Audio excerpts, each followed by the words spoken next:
It's beginning to look as though Congress is getting ready to zero in on the United States Department of Justice. It's about time. Early this week, the United States Senate, by an overwhelming 99-0 margin, voted to tell the Department of Justice that it can no longer engage in operations similar to Fast and Furious without appropriate supervision. Fast and Furious was the operation of the Justice Department's Bureau of Alcohol, Tobacco, Firearms, and Explosives, under which firearms were transferred illegally across the border from the United States into Mexico. Some of these firearms then apparently were used in the perpetration of crimes in Mexico and in the United States. These crimes included murder.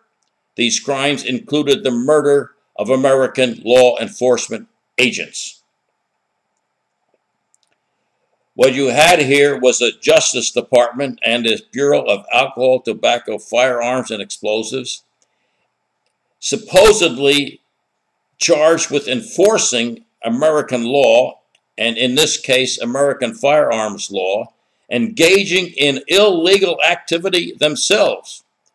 So here you had the enforcers of the law engaged in the breaking of the law.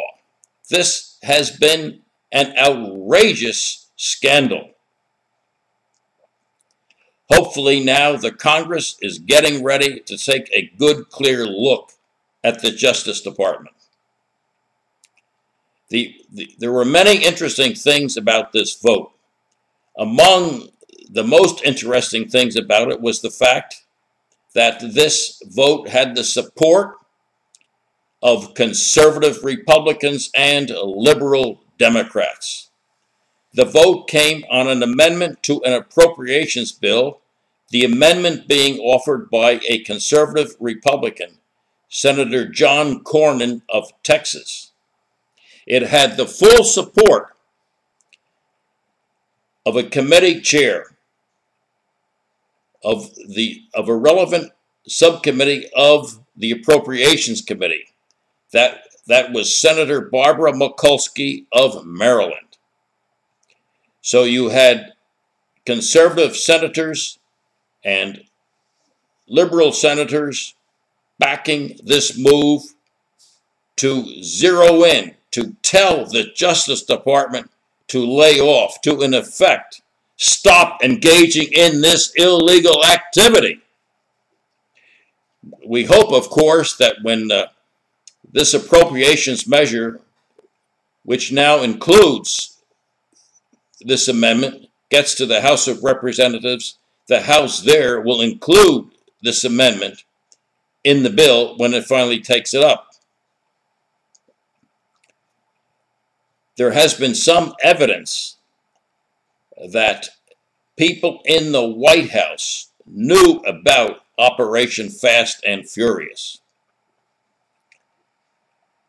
and may even have known about the illegal activities involved in this operation. What Congress really ought to do, in addition to getting after the Justice Department, is to get after the White House itself. We, the American people, cannot tolerate a government which is running rampant in disobeying the law, in breaking the law, and in facilitating in this way the murder of American citizens, including the murder of American law enforcement agents. We think that Congress is making a good beginning in taking this vote. We hope and we think that Congress should now go further and conduct a full-scale up-and-down investigation of the Department of Justice and perhaps even the White House itself.